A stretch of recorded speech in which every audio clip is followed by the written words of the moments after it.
such an honor, and we feel very grateful. Tonight we have Lisa C. join us. Here is Lisa C.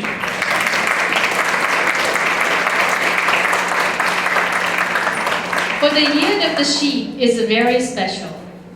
And Lisa C was born in the year of the sheep. So that's her year.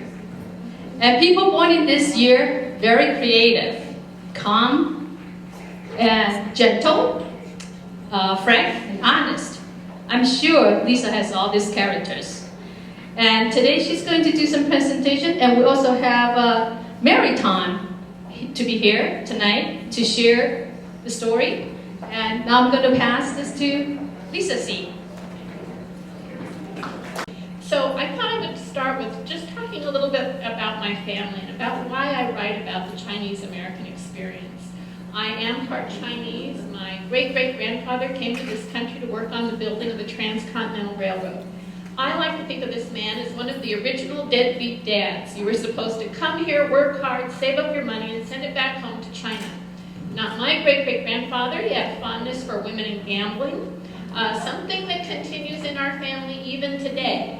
And as a result, my great-great-grandmother was so poor that she carried people on her back from village to village to earn money to support her children. Finally, some people took pity on her and lent my great-grandfather, who was only 14 years old, the money to come to the United States, what the Chinese called, as you all know, the Gold Mountain. Now, by this time the railroad was completed. He found his father working in Sacramento. He said, you know, Dad, you're a bum, go home. And my great-grandfather did. And then my great-grandfather, who is still here, he did a lot of the jobs that immigrants do even today. He worked in the fields. He washed dishes in restaurants. He swept up in factories. But by the 1880s, in Sacramento, when he was around 30 years old, he had his first business. It was a factory that manufactured crotchless underwear for brothels. Yeah. We all have to have our beginning in America. That's ours. Now, one day into his shop walked a young woman who I think of as being quintessentially American. Her family had come out west on the Oregon Trail in a covered wagon. They homesteaded in Oregon. We know so much more about that American pioneer life and how hard it was, particularly on women. Tycee's mother died when she was a baby. Her father died when she was just 7, and so she was raised by brothers who were reputed to be quite cruel to her. When she was 18 years old, she ran away from home. She couldn't afford San Francisco, ended up in Sacramento.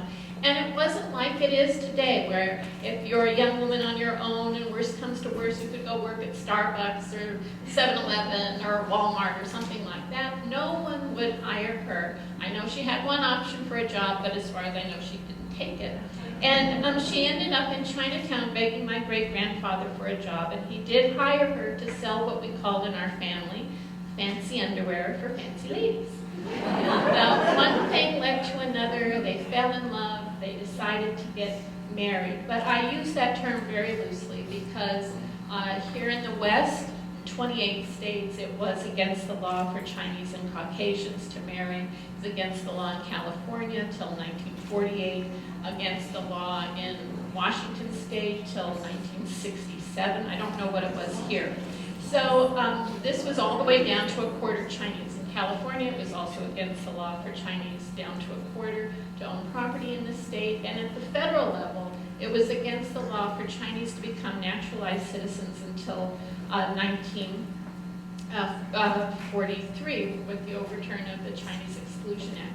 So for these two people to get married, what they did was they went to a lawyer who drew up a contract between two people as though they were forming a partnership.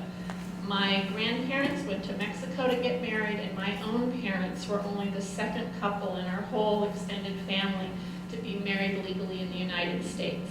I came out here to interview Mary, and I'm just going to ask you a few questions now. So, tell me about your childhood and how you grew up and where you grew up. Okay. I was born in Phoenix, Arizona in 1919. my brother had a grocery store, and when I graduated from high school, I could not get a job because there was prejudice. And so I was working for him in the grocery store, which I despised. And but later on, I got a job. Luckily, I went to San Francisco. No, I was determined to go to San Francisco after hearing stories about how wonderful San Francisco was from a lady friend.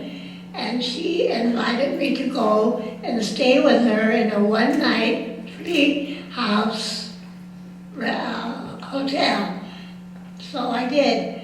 I went that first night, and luckily, she asked me, did I know anyone in San Francisco? I had no one. I knew no one, and had no relatives, no friends there or anything, but I wasn't a bit afraid. So she offered out. I remember that I had met a lady just a few months ago from San Francisco, and she told me about how San Francisco was, and she gave me her address. So I gave her the lady's address, and it was right around the corner on Powell on Mason Street. And so I went and called on her, and she offered me a room right then, a room for $1 a night. Her son had just moved away, and she offered me the room, so I took it for $1. I didn't know where I would get $1 because I only had $50. I bought a $25 bus ticket, and then $25 cash. And so, but I took the job. I took the offer and stayed with her for $1 a night. And then, as it turned out, I started working for a restaurant that had just opened up and that paid $1 a night. And so that worked out fine. So I had a job in the restaurant, and where I got a meal for free, one meal a day. And then I had a room for $1 a night, and it worked out fine, and I was happy. I was very happy. I bought a little cheap piece of luggage to put clothes in. I had to buy clothes. I had to buy different things to travel because I had nothing, and I had no friends, no relatives, but I was happy. And I had a job, and they gave me a meal a day and a room for $1 a day. Okay, now I'm going to ask another question. So how is it that you got your job at the Forbidden City? Mary was one of the original 8 chorus girls. Original 5. See, she's correcting me. One of the original 5. So tell me about tell everyone about how you got that job. Okay, I was working in this restaurant. Got my meal. I had a room for $1 a night, and so that they somebody told you about didn't someone tell you? let's see. Oh wait, no. They told me about the job, yes. And we had none of us had ever danced before. The 5 girls that were chosen, we had never danced. We had never had lessons, but we went anyway, tried, and as long as you could count 1, 2, 3, 4, and back 1, 2, 3, 4, you were in. So we had a good time learning. It took us a whole year to learn the first dance, and we spent our days working. Luckily, we had a job. Like I had a job in the restaurant where I got a meal a day, and I had the hotel, the room from this lady. So I was all set. I was happy. It didn't matter where we were going to eat the next meal or what we were going to eat. We just were happy. 5 young girls who had no parents to forbid them to do things because the Chinese girls in San Francisco were not allowed to dance in a nightclub to show their legs. Yeah, I'm going to talk about that for a second. Don't go anywhere. One of the things about Mary's story is how absolutely true it is to the whole experience of performers, whether they were men or women. Many of them, almost all of them, grew up outside of a Chinatown in a big city. They weren't from New York, Los Angeles, Chicago, San Francisco, because those Chinatowns, the culture was very traditional. A young woman wasn't allowed to be out on the street. She certainly wasn't allowed to show her bare arms or legs in public. And so as Mary said, here are these first five chorus girls. You had lost your father by then, but your mother was still living, but really separated from family and very much separated from a lot of traditional customs and what traditional Chinese culture we could say. I was living in Phoenix, and I had moved to San Francisco under no objection from her. She allowed me to go. She said, if you want to do it, go ahead. So I did. And how many brothers and sisters did you have? I have 4. Yeah, but Then I had 4. And your mother had bound feet, isn't that correct? My mother came from the old country where they bound the baby's feet underneath their feet like that. And that's how they had to walk all their lives on their knuckles. So that's how my mother lived. But she didn't. She came to a new country with no knowledge of the language, no knowledge of the work, of course she worked, and no knowledge of anything. But she had 5 children, one after the other. She had 5 children. And so there we were, and we grew up in a little storeroom, which was no bigger than a playroom. But we lived there and grew up there, went to school. Oh, and then in the meantime, my brothers went back to China to get a Chinese education at ages 8 and 9, and so left the 2 girls behind with the mother, and that's how we lived. And we survived under very, very meager circumstances, but we did it. Can you talk about just once the Forbidden City nightclub opened? Then once the club was open, what was a day like? I mean, when would you come into the club, and what did you wear? And the nightclubs then were all American, big nightclubs, no small things. But we started out. We didn't have much to wear. They had meager costumes, which we wore, and we weren't allowed to show our legs at first, so we had long pants with the tops. Later on, we went to the shorter costumes, which was okay. By then, people accepted us, and we didn't have many costumes to wear and many dances to do, but we learned. They had a teacher. They taught us, and we learned from counting 1, 2, 3, 4, and we did it. So after about a year, we practiced during the day and worked at night. Worked in the nightclub, in the restaurant at night. And we had our meal, and. But when the club was open, so once the club was open, you would go to work, and then you would go to the club, and you'd get dressed, and then tell us just a little bit, and then I'm going to go back to my talk. a little bit about what would happen between the shows and how the young women who were performers and in the chorus would go out and talk and sit with the customers. Well, we were required to go and sit with them and talk to them, but we didn't really drink a lot. They gave us watered down drinks. Because you had 3 shows a night. Which was all right. And then after a while, we got used to it, and it wasn't so bad.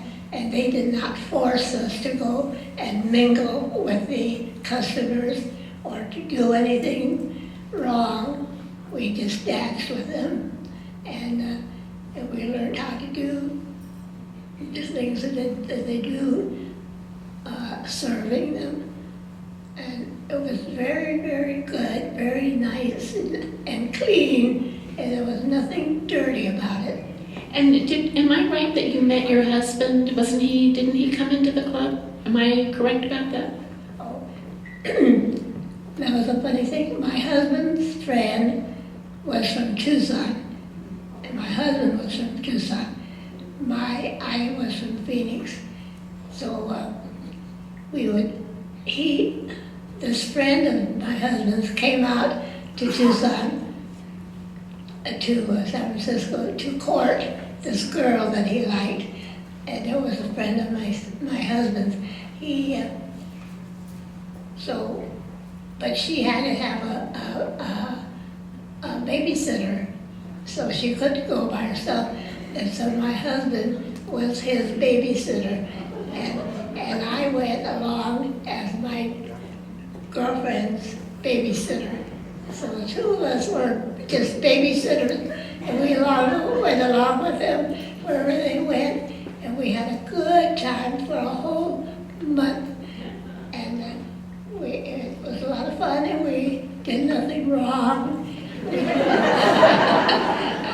And we just all enjoyed each other. But after a year, they broke up and did not get married, but my husband and I continued our friendship, and we got married in 2 years. So we got married, and then I had 2 babies, one after another, and while I was pregnant, I still continued to work, and it was great fun. But after the second baby, I didn't know what I was going to do.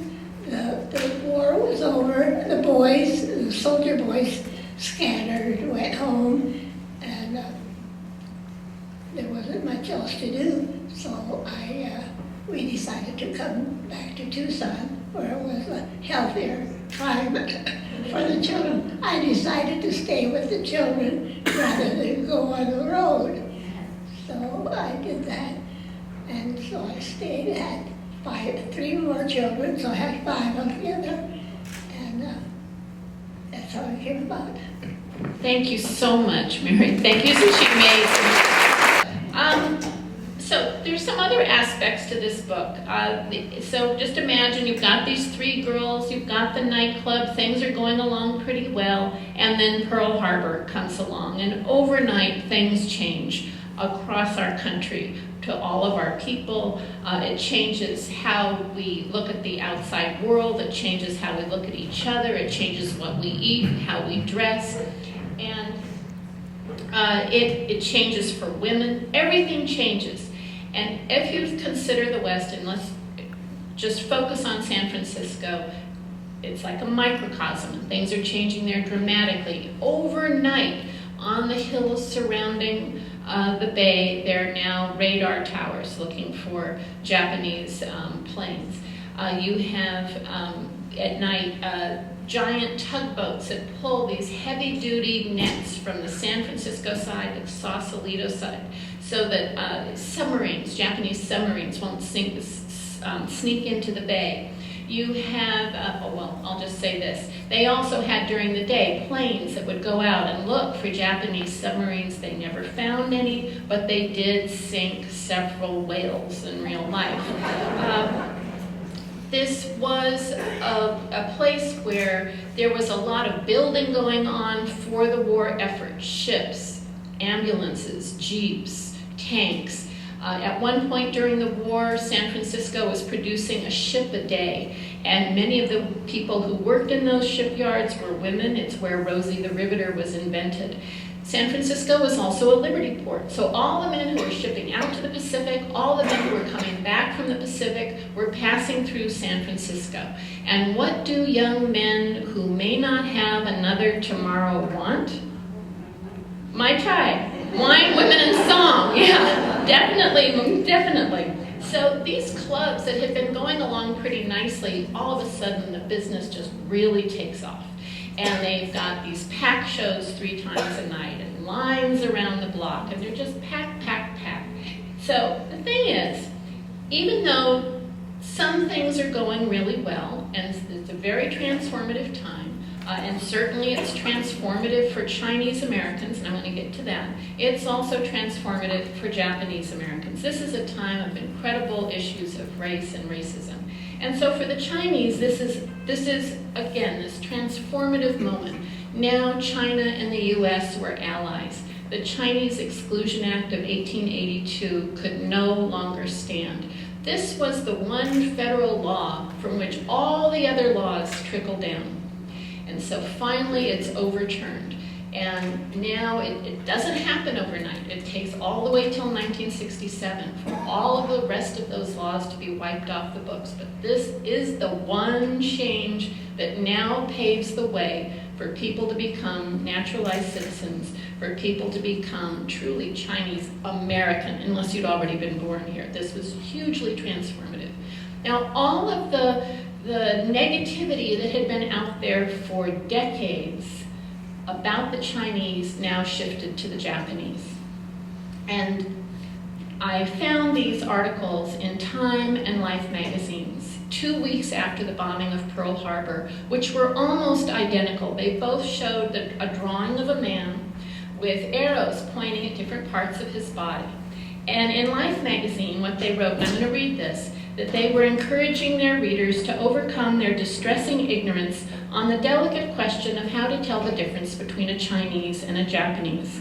And so these arrows pointed out the differences. Chinese can grow to 5'5", but a Japanese can't hit 5'2". You can recognize a Chinese man can't grow hair on his chest, but you can always recognize a Japanese because he can grow a mustache. Chinese has parchment-colored skin, which sounds kind of nice, but you can recognize a Japanese by their dirty, earthy, yellow-looking skin. And the Chinese, who for decades had been labeled inscrutable, now you could recognize them, and again I'm going to quote this, by their placid, kindly, and open expressions, while a Japanese can be counted on to laugh loudly at exactly the wrong time. Now, it's hard to imagine that you could have this kind of language in a mainstream magazine or newspaper or on a news broadcast, but this comes at a moment of incredible fear, incredible anger, and incredible paranoia, and all of that leads eventually to Japanese internment. Now, I had grown up my whole life hearing about internment. My grandfather was in a group of 3 friends. One of them still is, Tyrus Wong. He's probably the oldest Chinese American artist. He's 104 today. He didn't turn 104 today, but he turned 104 in November. And you may not know his name, but you've seen his work. He was the artist who created Bambi for Disney. So, and then his other friend was also an artist, Japanese American, named Benji Okubo. And so Benji was sent to Heart Mountain. I also know of other stories. There was a man named Goro Suzuki, who was a very well-known stand-up comedian in the Bay Area in the years leading up to the war, and all of those nightclubs in Chinatown. And he was sent to Topaz. And he started writing to people and saying, will you sponsor me to come out? And there were some people in the Midwest who sponsored him to come out and take his comedy act on the road through the Midwest. But when he left the camp, he changed his name from Goro Suzuki to Jack Sue. And Jack Sue became the first Asian American to have a regular role on television on Barney Miller. I interviewed a woman named Trudy Long, and Trudy was 17 when she was sent to Minidoka up in Idaho. And here was a young woman, 17 years old. She loved gossip, she loved movies, she loved nightclubs. Of course, she'd never been to a nightclub, but she loved the idea of them. And she loved to read all the nightlife articles, and all the nightlife people, and people like Walter Winchell, for example. And so one night, out of nowhere, she decided, I'm going to just start writing to them and see if one of them will sponsor me to come out. And one of them did. It was Lee Mortimer. He worked for the New York Daily News. He was a nightlife editor there. And he did sponsor her to come to New York, where he got her a job at the China Doll nightclub. And then there's Dorothy Choi. And Dorothy was 93 when I interviewed her. She's 97 today, and I know that Mary knew Dorothy. And Dorothy, she was actually Japanese. And what she said to me was she had looked at her, that she told me of the story of another actress who said she looked at her name up on the marquee and thought it looked too long. Her name was Ethel Zimmerman, and she changed her name and shortened it to Ethel Merman. And so she thought, well, if Ethel Merman can do it, so can I. So she had changed her name, shortened it to Dorothy Choi. Now, Dorothy and her partner, as the Chinese Fred Astaire and Ginger Rogers, they traveled all around the world. They played in Berlin and Paris and London. They were hugely famous. And she had this identity for about 10 years before Pearl Harbor. So when Pearl Harbor came along, she just kept on with this identity. No one questioned it. She and her partner, who had some roles on in different films, finally get their big break. And they go down to Hollywood, and when they're in Hollywood, the FBI comes and knocks at her door and says, your best friend just ratted you out. She wants your part in the film. And that woman did get that part.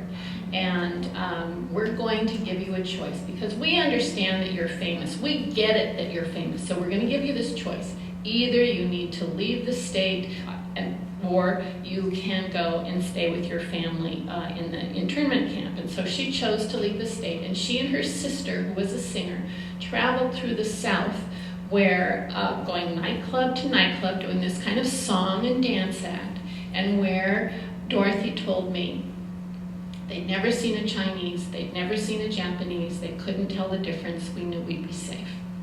So this is my 9th book. I like to think I've grown as a writer. I hope I've grown as a writer. In my writing, I've been thinking about 3 ideas. 2 of them come from the 17th century women writers who were in the Yangtze Delta. More women writers just in the Yangtze Delta who were being published than all together in the rest of the world at that time.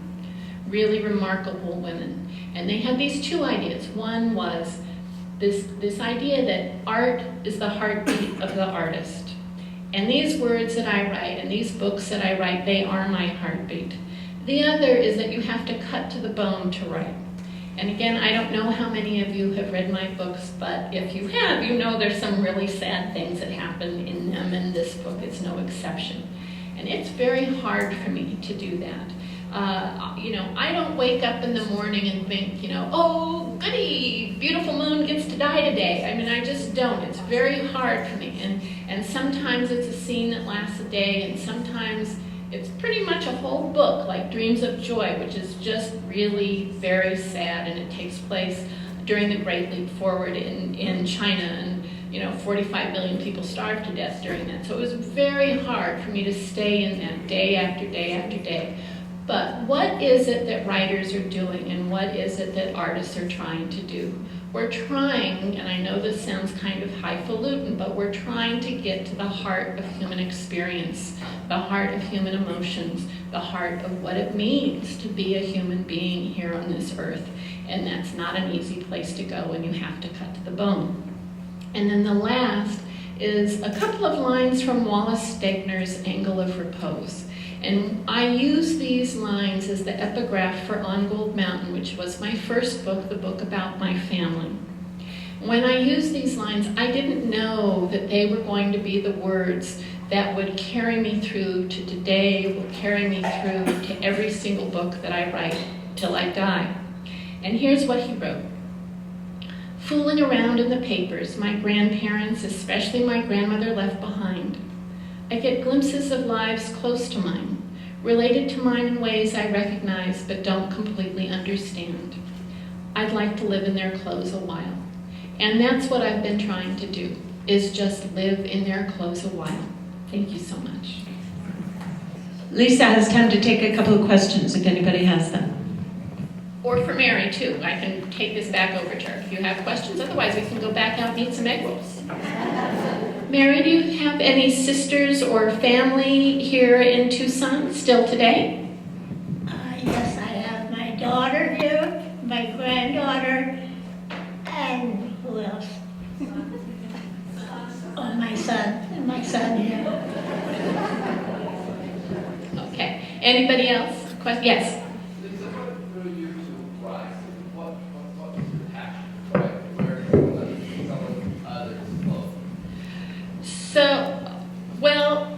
So what drew me to writing, I guess, right? Why did I write? I have to tell you, I was not one of these people who throughout my childhood wanted to be a writer, and I'm going to tell you why. My mother is a writer, my mother's father was a writer. I'm just going to tell you this story for a minute. So there were certain things I knew about myself. I knew I never wanted to be a writer, I never wanted to get married, I didn't want to have children, but I wanted to be a writer. Oh, and I didn't want to be a writer, but I wanted to spend my life living out of a suitcase, traveling around it. Part of the reason for this is because I had watched my mother writing and crying all the time because there's like a lot of emotion that comes out. And then my mother's father was a writer.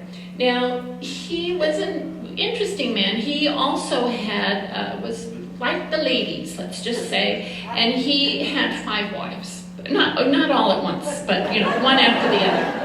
And when he was 69, he and his wife, who was 2 weeks older than my mother, they had a baby. And we went down, and I must have been like 13 years old at the time, and we went down to visit them.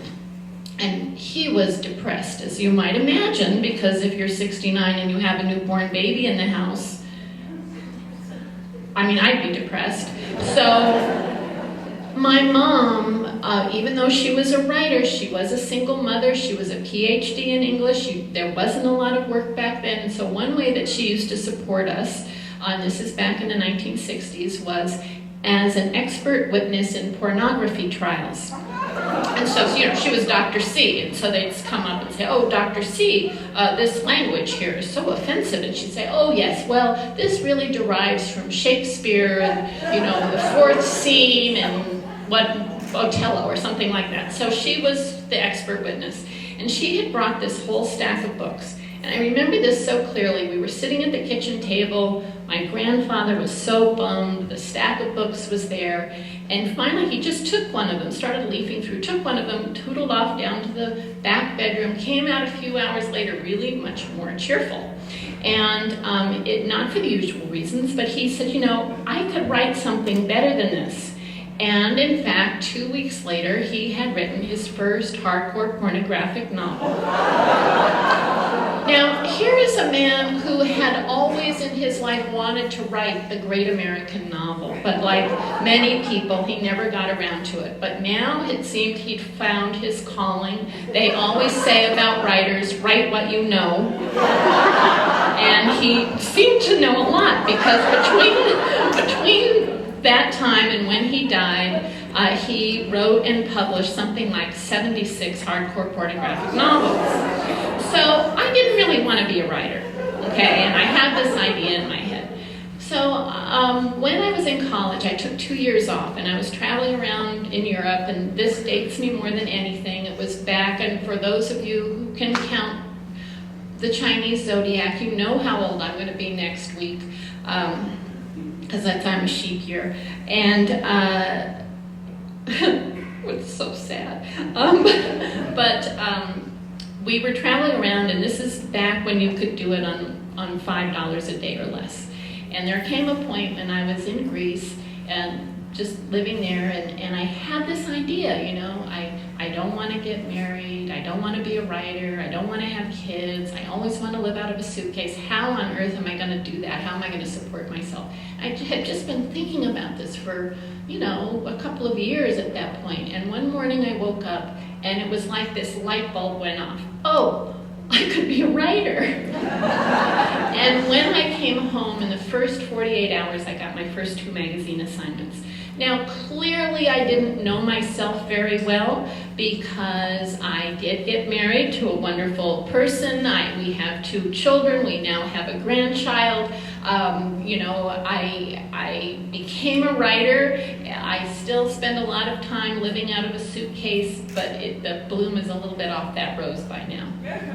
And so I think once I decided to write, and once I started with On Gold Mountain in particular, the book about my family, I took this kind of, I can't say it's a different approach because I know other people do it, but it was new to me. So this idea, if you think about history and how we learn it, we tend to learn it in terms of wars and dates. We tend to learn it in terms of the front line, the generals, the presidents, the prime ministers, the soldiers. But if you take one step off that back line, who's there? It's women, it's children, it's the elderly, it's families trying to get by day to day. And that was the part that I was interested in. And when I was working on Gold Mountain, I could see that there were these things outside of their control. Local laws, wars, certainly the Chinese Exclusion Act, that had this very direct impact on them and the ways that they had chosen to live or had been forced to live, whether they understood it at the time or not. And that's the thing. History is happening to all of us all the time, right? I mean, it happened to our parents, it happened to our grandparents, it happened to our great-grandparents, but it's happening to all of us, even as we sit here tonight. We may not have a lot of perspective on it, but we are often at the mercy of it. And so I thought, well, if I could look at Chinese American and some parts of Chinese culture and history through that of how it affects individual people, how it affects families, that could be really important, that could be a way where you could connect person to person. Because if you think about all the thousands and thousands of books that have been written about the Holocaust. What's the one book we all remember? The Diary of Anne Frank. One girl, one family. That you can take that whole huge history and that whole huge event, worldwide event that happens, and you can tell the whole thing through this one girl. And so that's what has really inspired me to write and also to keep writing the kinds of books that I do.